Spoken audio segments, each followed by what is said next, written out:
Captain Atom #1, written by J.T. Kroll, art by Freddie Williams II. I don't really know a lot about Captain Atom. Going into this, I knew that he was a pilot. I knew that he got in an accident. I know that he's the basis for Dr. Manhattan, and that's pretty much where it ends. So, just gonna jump into the book now.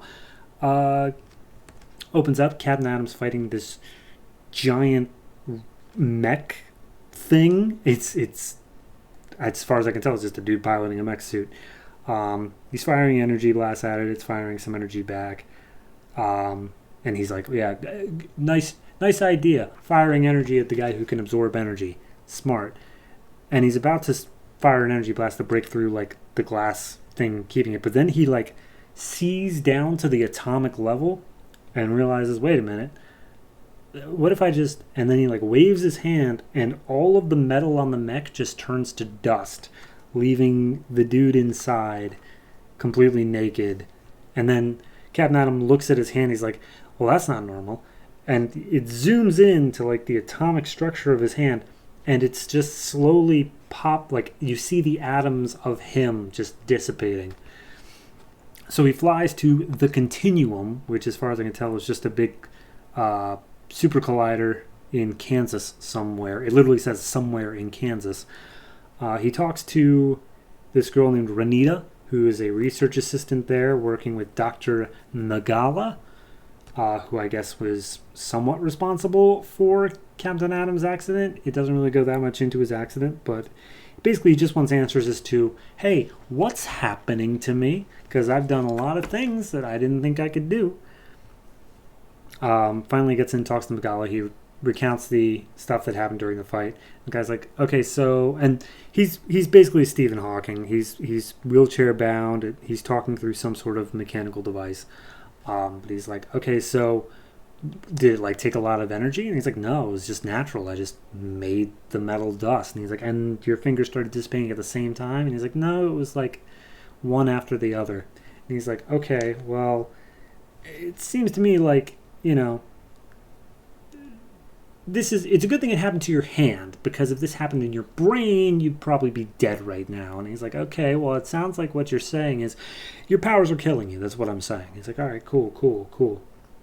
So anyway, apparently a situation starts arising as soon as he hears that.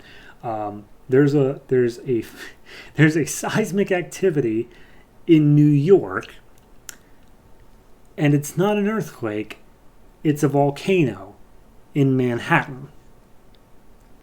And apparently it's not anyone's fault, at least not yet. It doesn't reveal that, but it's just, you know, a volcano springs up in New York.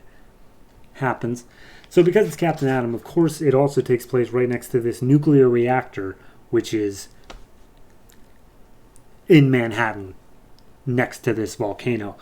So he goes in and he's like, all right, well, you know, he said don't use my powers or it'll kill me, but I kind of got to stop this nuclear meltdown from happening if this volcano gets out of control. So he goes in, he absorbs all the energy from the nuclear fuel.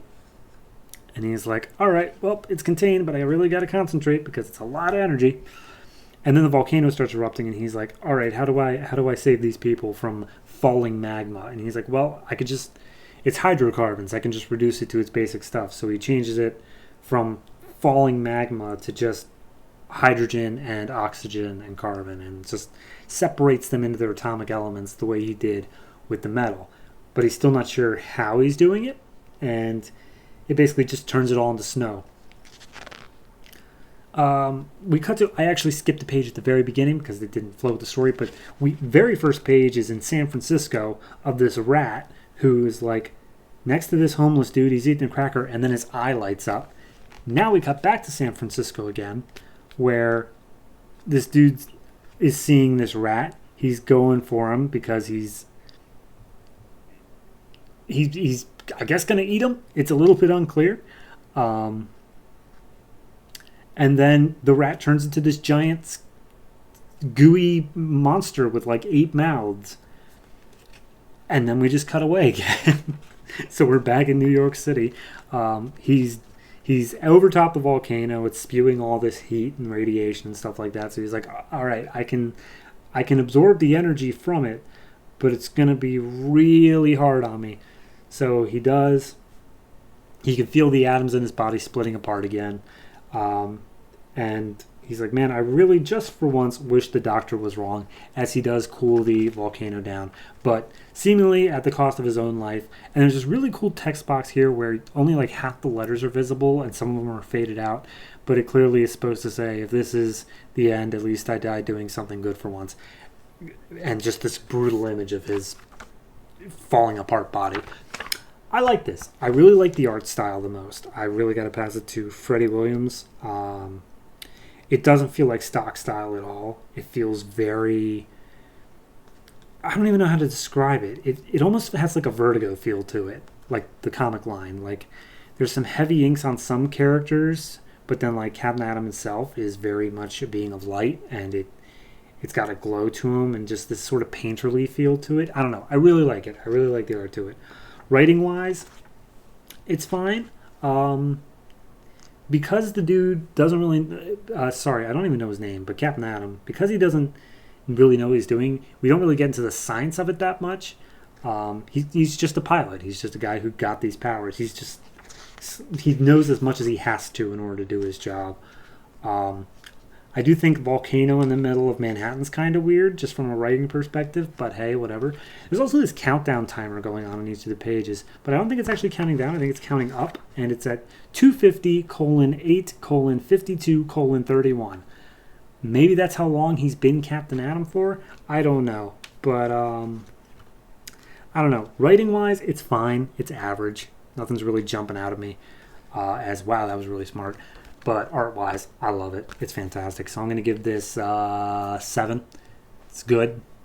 I definitely am looking forward to what like that rat thing is all about. But I'm more...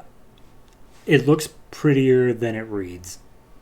But it's still good. It's not awful. It's still good. So 7.